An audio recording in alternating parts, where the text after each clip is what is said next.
Hey, everybody, it is Trags, Mike Petralia, back with another episode after a well-earned, I think, summer break. I am back with another episode of the JungleRoar podcast, and joining me on the other side as we speed into training camp next week down at Paul Brown Stadium is the one and only Geoff Hobson. Butchie, welcome back. It's great to have you. You do, as always, a great job, fabulous job for Bengals.com. Your summer treat you well?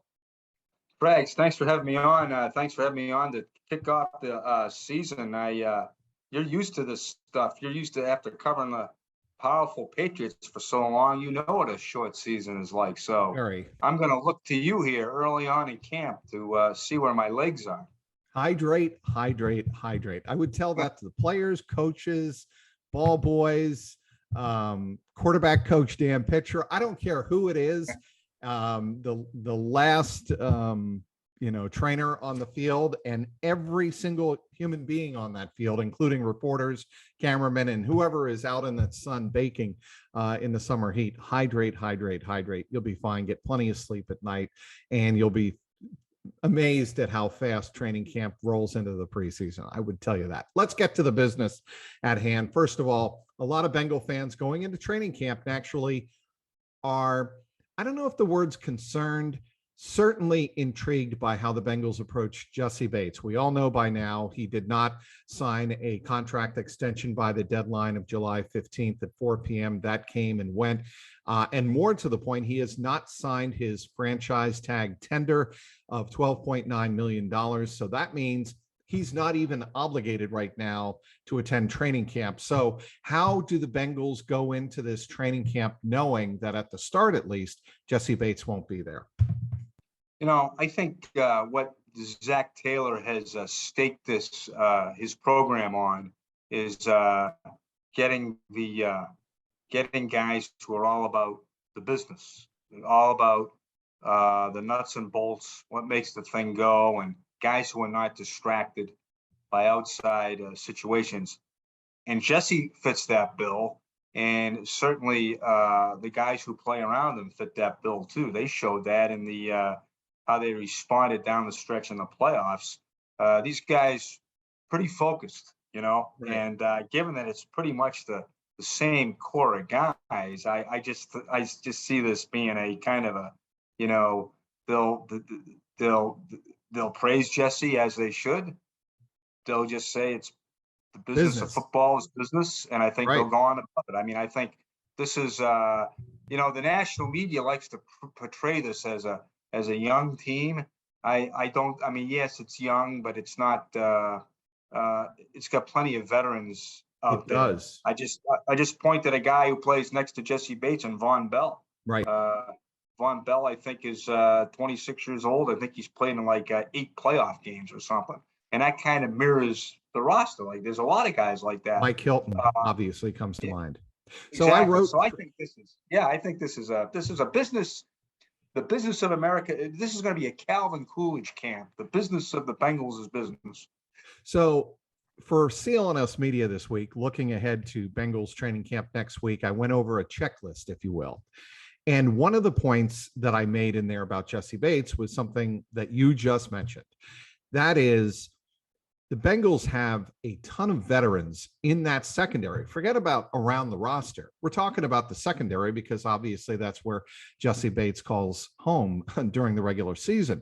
And you have Vonn Bell, you have Mike Hilton, you have Cheeto Awuzie, you also have Eli Apple, who comes across as a younger player, but he's been around 5 years, Butch. I mean, he's not a rookie. He is not even a second or third year player. He's had a lot of experience there. And I think the Bengals have a lot of leaders and veterans with experience in that secondary who can bring along the 3 rookies who clearly the Bengals spent the draft capital on the secondary in the draft, high in the draft. We all know about Dax Hill, who we figure is going to get some primary looks, did during OTAs and spring practice. Obviously, there's Cam Taylor-Britt, who I think projects more as a corner, a strict corner. And of course, Tyson Anderson is somebody who intrigues me. Great speed.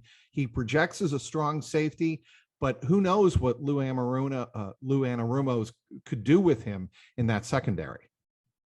It's going to be interesting to see, given, and it's going to depend on Jesse's situation, how much we see him probably, but how many safeties do they keep, and Right. the fact that they, and the fact that they did draft, so with versatility in mind, you might be able to still keep the same number of safeties and corners and use some of those guys as swing guys. I don't think you can use Anderson like that. I think you have to take the rookies out of that mix a little bit, because Not Dax Hill though, right? No, not Dax Hill. But I think Britt and Anderson do kind of project the guys that could play different spots, but not right now. Right. Hill, I think, does. Another guy to, I think, to me, an intriguing, you always love those rookie veteran roster battles, and I think Tyson Anderson and Michael Thomas is a great one to look at, and maybe they end up keeping both if they, if it's early on and Jesse, depending on how much Jesse comes in. But I do think the fact that they drafted with versatility in mind, I do think Dax Hill, can give him a bunch of he's going to get a lot of looks in a lot of different places, I think. So correct me if I'm wrong, Butch, but the way I look at this is Lou Anarumo is going to use bodies in the secondary to compensate for the incredible, at least at first. And who knows, by the time the first preseason game comes around or the third preseason game comes around heading into the regular season, Jessie Bates might sign his franchise tender and actually be ready for the regular season. We don't know that yet. But assuming he is not, Lou's got to be ready for that possibility. And my thinking is he could move bodies around more and make it more of an amoeba secondary, if you know what I mean, and just trust on guys to be in the right place at the right time. And one other person that I forgot to mention, Trey Flowers. He really impressed me last year, and I think everybody knows how well he did on guys like George Kittle and some other tight ends coming out. Mark Andrews with the Ravens. He really did a good job when he was signed to try and cover specifically a tight end. So let's not forget Trey Flowers. That's another guy that you can put up. He could be a safety or a corner. He can swing. He's a swing guy.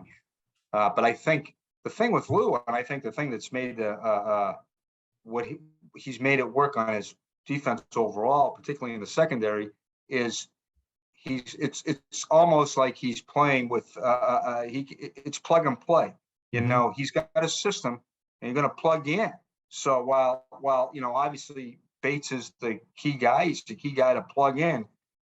He'll have a guy that maybe he replaces Bates with two guys or something like that. But I don't think it's going to be. I don't think Lou is going to be. He's going to throw out I just don't see him ripping up the blackboard, to respond to the situation, because, like you say, at some point Jesse's coming back, and B, you just can't rip up stuff and go from thing to thing. And I think that's what Lou's made this thing work over the course of his 4 years here, is plug and play. Don't do what the player can do, and don't make him do what the player does, and not the other way around. Play to his strengths, call to his strengths. Right, and try to jam the guy into a scheme. So I think I just think he's going to keep doing the same thing. I mean, and that's what they'll be saying. Lou will go in it with blinders on, whether he's got, his whole thing is getting his defense ready, whether he has Bates or not. And so he'll do with what he has. One other point on Jessie Bates, and then we'll move on. There's what Jessie Bates does schematically. The other part that is significant about Jessie Bates, and every teammate in that locker room, especially in the secondary, will tell you this: he calls the plays. He's the quarterback of the secondary. In some ways, he's the quarterback of the defense, and he gets guys in the right position. Who's going to take over that responsibility primarily? That's what I'm curious to see. Who do you think on the roster right now, when Bates isn't in camp or on the field, who would do that? Well, the first guy that comes to mind is Vonn Bell. Right. And I think he's done it before. He's done it here, I think, in certain stretches. Logan Wilson is the guy with the helmet, Yep. Green and dot. Jesse's the guy in the secondary relaying what Logan is calling. But I think Bell can obviously step in there and do that. And I think, and I don't think Dax Hill, it's a lot to put on Dax's plate, but I think he showed the reason that they had him highly rated and the reason they drafted him and not somebody else was because of the intangibles, because he's a smart player. Now I don't know how much do you give a rookie? That's a lot to put on a rookie's shoulders. No, but he can do it. But I think he is a guy he's going to eventually be that guy. So hey, it's life's tough after Little League, and if you got to put that, and if you put that on his plate, you got to put on his. But that's why I think that it's one of the reasons that they drafted, why they have such high grades on Hill, is that he can come in and do that stuff as a young player. Of course, you don't want him to, you don't want to force feed him and all of that. But I mean, and I'm not sure how much the corners get involved in all that too. I think that's basically a safety. I think traditionally that's been the safeties. One of the the safety runs the show back there. So I think Bell can do it. And but like I say, I don't think they're not ripping this thing up, because I think they feel like Jesse's going to be back, and when he comes back, he's going to be good. Do you think he'll be back by the regular season? And pure guess. It would be a pure guess. I don't know what he's thinking. I don't think he's told anybody what he's thinking. But like I say, they've Bengals. This defense has been pretty good at overcoming some things. Down last year, they had some injuries they had to overcome, and they were playing some. They overcame the injury to Ogunjobi and stuff like that. So, I mean, these guys have been around long enough that, and I think they have, so much respect for Jesse that I just don't see it being I know it's going to be a storyline, but I'm not sure it's going to be that much of I don't think by the end of the day, I'm not sure it's going to have that much of an impact. He is Geoff Hobson, does a phenomenal job covering the Cincinnati Bengals and has for multiple decades here in Cincinnati for Bengals.com.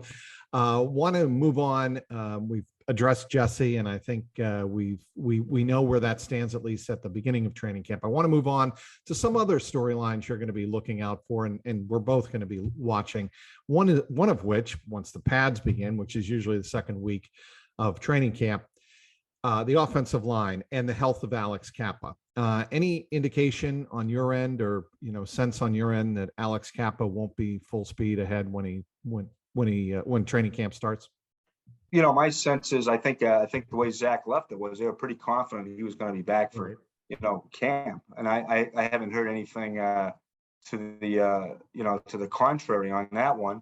But I'm not going to be surprised if there's a long list of PUP guys too, and I don't think and that's a time when people start to panic, but that's okay. That just means that they just gotta pass a physical, and they'll be back out there. So if Cap is on the PUP, I don't think he'd be on there for long. If Logan Wilson is on the PUP, I don't think he's going to be on there for long. But I think there will be a list probably, and he may or may not be on it. But the whole thing is getting ready for Pittsburgh, right? Trags, yes.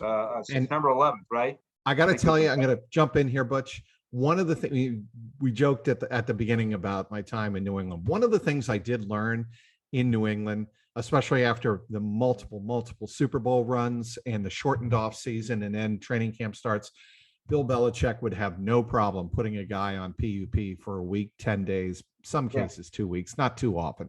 But the message was, we don't need to rush you into camp to get ready. We need to make sure you're ready full speed when you're full speed. And I think that is, Butch, that is a great point you make about the PUP and different players on it. Logan Wilson, somebody like that, or like Alex Kappa. Somebody else that I think is going to draw a lot of attention at the beginning of camp, depending on his availability, is Joseph Asai. Yeah. How much focus do you think and expectation is there for Joseph Asai heading into this training camp?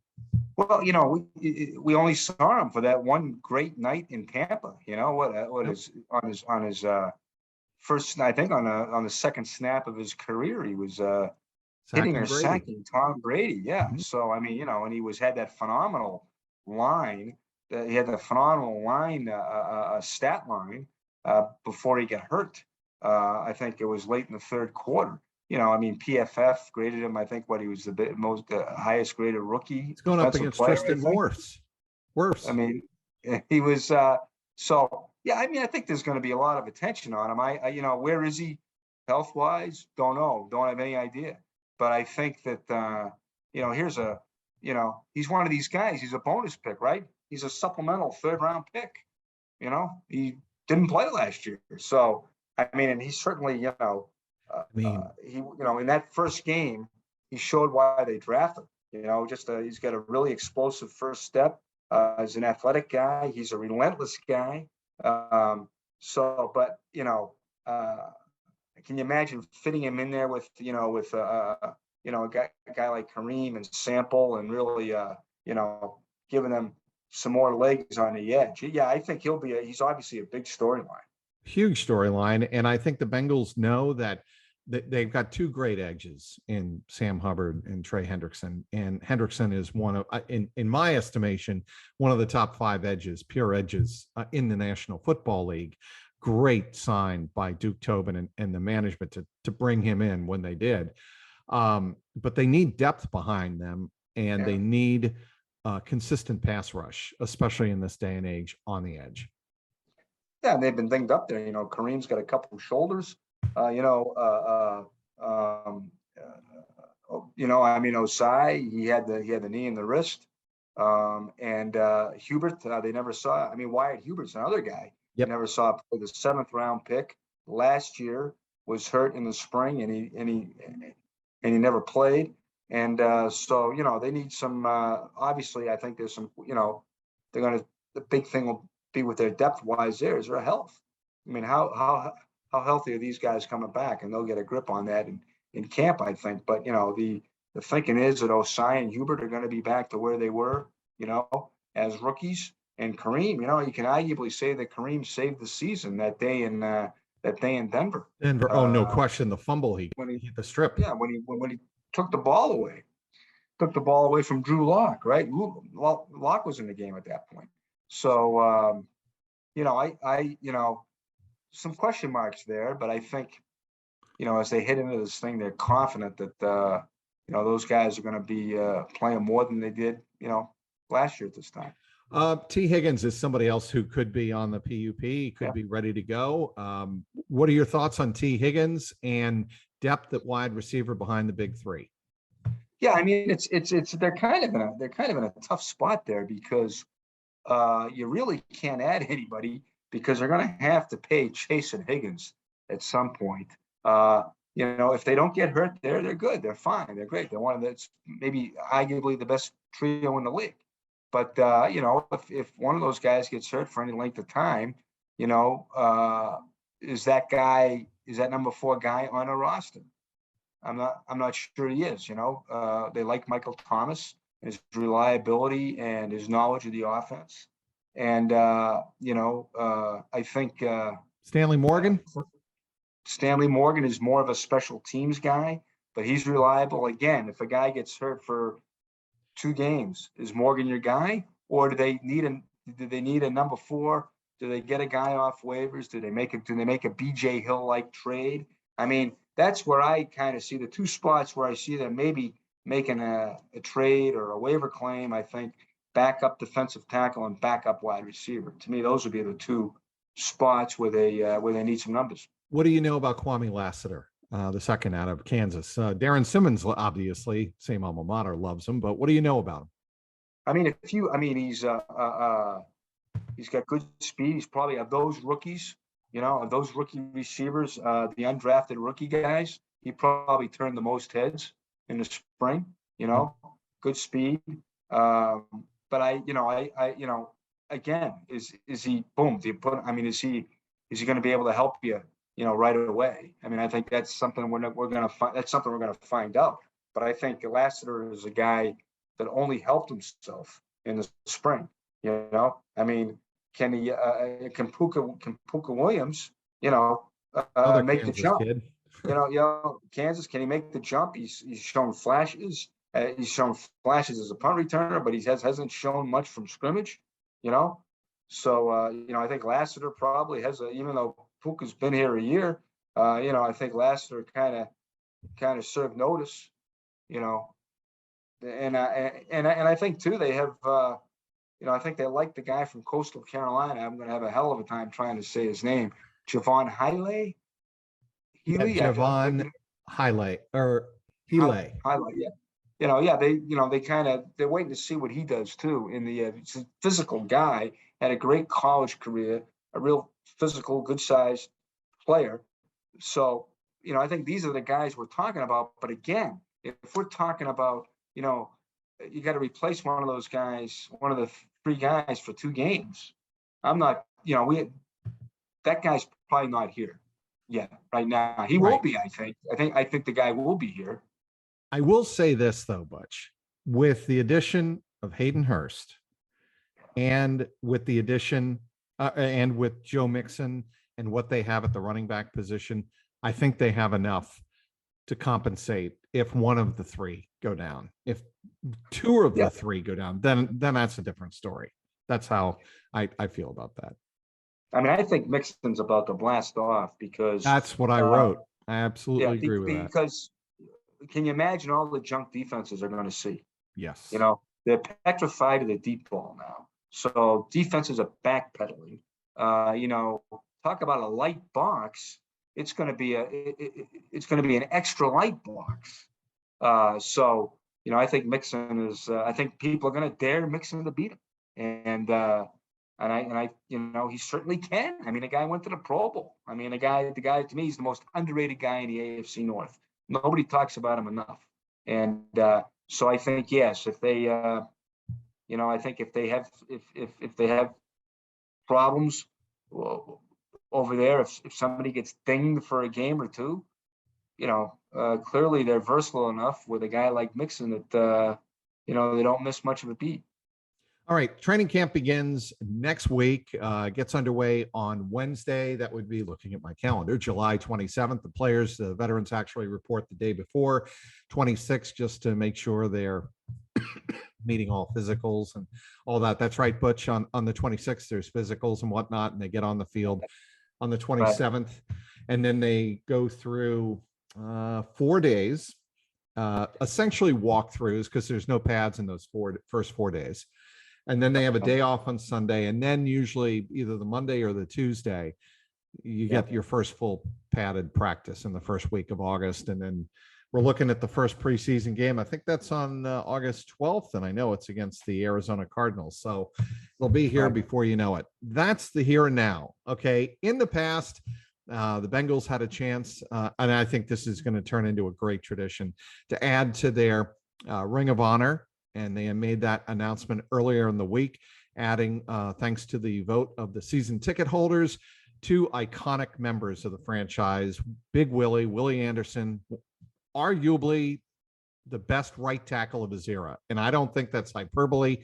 I think he was one of the single most dominant right tackles in NFL history, certainly in the modern game, and certainly in the run game, the modern game of the NFL. And my favorite Bengal growing up when I was a kid in Cincinnati, the Iceman, Isaac Curtis, number 85. You had great features on both of them, Butch, on Bengals.com.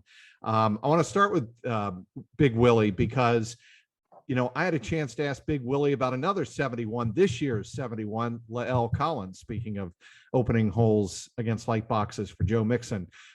Lael Collins is going to be a big part of that. And I want to get your, perspective on what Big Willie was back in the day when he was pancaking everybody left and right. Yeah, he was. This guy. He. How many teams pulled tackles in the run game? They could pull Willie.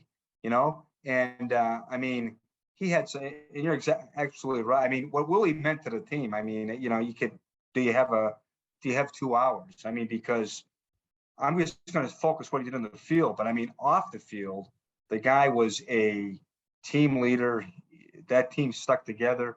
He brought them through, Tough 3 and times. 13, through 3 and Yes. 13, 4 and 12, and he was there when they went to the, he was Marvin's guy in the locker room so that's just one part of him that would take an hour to go on about. But just as him as a player, I mean, think about it, Trags. They didn't have a quarterback when he came in. I mean, he had Boomer Esiason for about 5 games, in 1997. And when, yes, Willie did block his blind side. Boomer being left-handed and Willie playing right tackle, did pretty well. Yes. Did pretty well. But they were always at the top of the near the rushing leaders. Of course, they had the great back in Dillon, but they basically went through 8, 9, 10 quarterbacks. It was a different guy every month. It seemed like a different guy, and yet they ran the ball just because of Willie's sheer strength and his mentality, his toughness. I mean, to me, the Corey Dillon game when he went for 278 and took down Walter Payton's record, that's the quintessential Willie game. They completed 2 passes. They completed 2 passes the entire day. Achilles Smith, who started at quarterback, got replaced by Scott Mitchell. They only ran it 22 times. That is a remarkable fact. And they only ran it 22 times. And most of the time they ran it behind Willie against the Denver defense that was ranked second against the run. Mind-boggling. I mean, that whole 2000 season, Corey Dillon rushed for 4.6 yards per carry, and the starting quarterback averaged 4.7 yards per attempt. So to me, Willie was at the height of his powers, but then you get into his pass protection. And Willie's big thing was, he was saying this when he was playing. He would go on about how the media would talk about the left tackle, the blind side phenomenon, with the movie and everything, and how, right. Hey, if you looked up, they were just as good pass rushers on, over the right tackle as they were over the left tackle. That evolved because they wanted to get the good pass rushers away from the good pass protectors. And then it evolved that, there were athletes all across the line. And Willie had some great days against, name your left end, was it Kevin Green? Was it Strahan?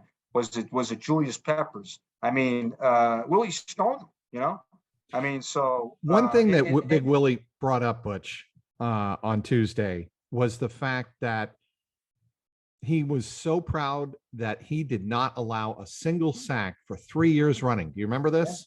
I don't know if that was his 4th, 5th, and 6th seasons in the NFL. I forget which stretch it was, but for 3 seasons, he did not allow a single sack. And right. I mean, to me, that is unheard of. I mean, just simply because of the, the focus, as you just mentioned, that there was on getting to the quarterback, because the passing game was starting to explode in the prime of his career. And there was, yes, the Bengals wanted to run the ball when you have a running back like Corey Dillon. But, when there were times that you did have to pass, you could rely on Willie on the right side to hold up his end of the bargain. I mean, if you look at those, later in his career, look at the passing game numbers. Carson set team records. Yes. Chad and TJ set team records. Rudy set team records running the ball. The baton was passed almost seamlessly from Dillon to Rudy Johnson because of that great run game that was chaired by Willie. So, I mean, to me, his overall versatility, Trags, and he's going against great players too. I mean, I've got a stat around there somewhere that I think he faced 11 out of the top 12 sackers of all time, and the only sack he allowed was to the all-time leader Bruce Smith in like the last minute of a blowout his rookie year. So I mean, this guy, I mean, he faced these guys. I mean, he faced the best of the best and responded. So I think he was also just as thank God for Twitter because he's a savant. The guy's an offensive line savant.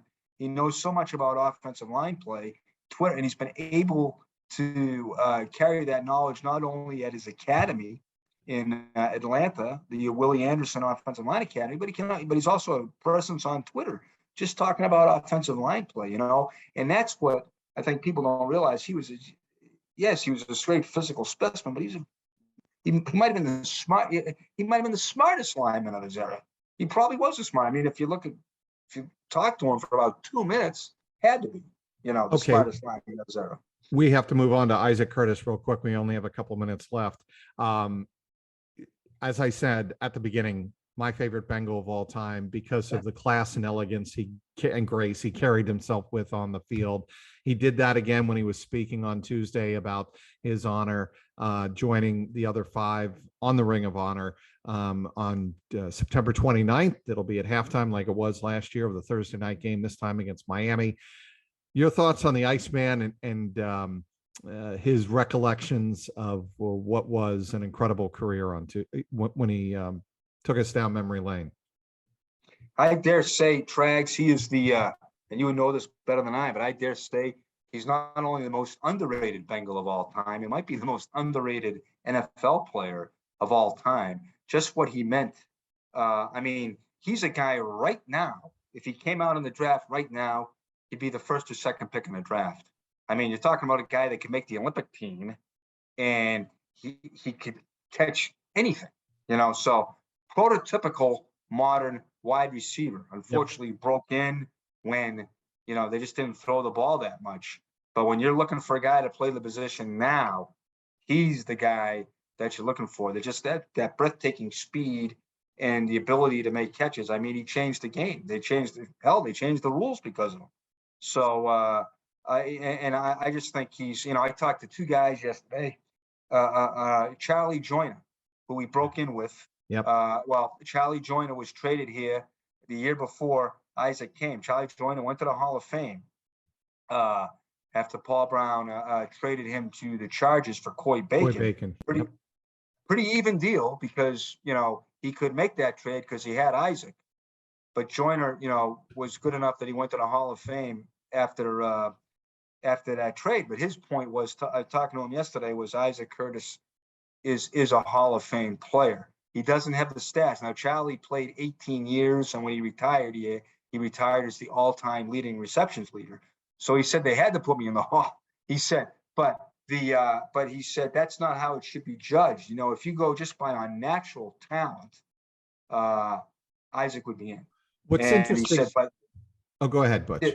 No, go ahead, Trags. Go ahead. So we all know what Mel Blount said about Ken Riley. Ken Riley, there's 65 reasons he should be in the Hall of Fame, 65 interceptions.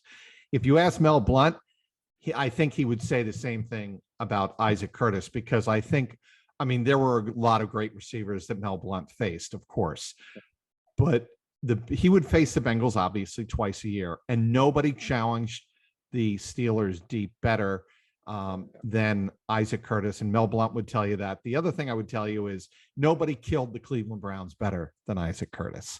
I think he had something like 21 touchdowns all time against Cleveland, some ridiculous number.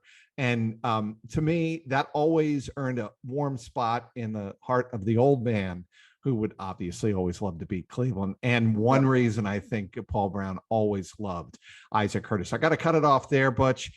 It was great having you on this return to football. We're back to football edition of the JungleRoar podcast. Anything you're working on real quick? No, just trying to do some roster projections and hunt down some guys before they get in here. And, we'll I think Trags will be a week from today.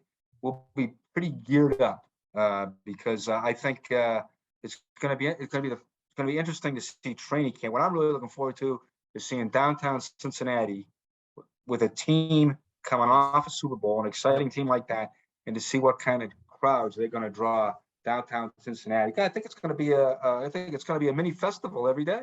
I think it's going to be wonderful. It's going to be something that has been a long time coming in Cincinnati, well deserved for the city of Cincinnati, and I think well deserved for the Brown family, because obviously they've worked hard to put the kind of product together that we saw almost bring home Super Bowl 56. And next week begins the charge towards trying to get it done in Super Bowl 57. He is Geoff Butch Hobson. Follow all of his great work on Bengals.com, including 2 great feature pieces on the latest inductees into the Ring of Honor. That would be Big Willie Anderson and Isaac Curtis. For Geoff Hobson, I'm Mike Petralia, Trags. Thanks for watching.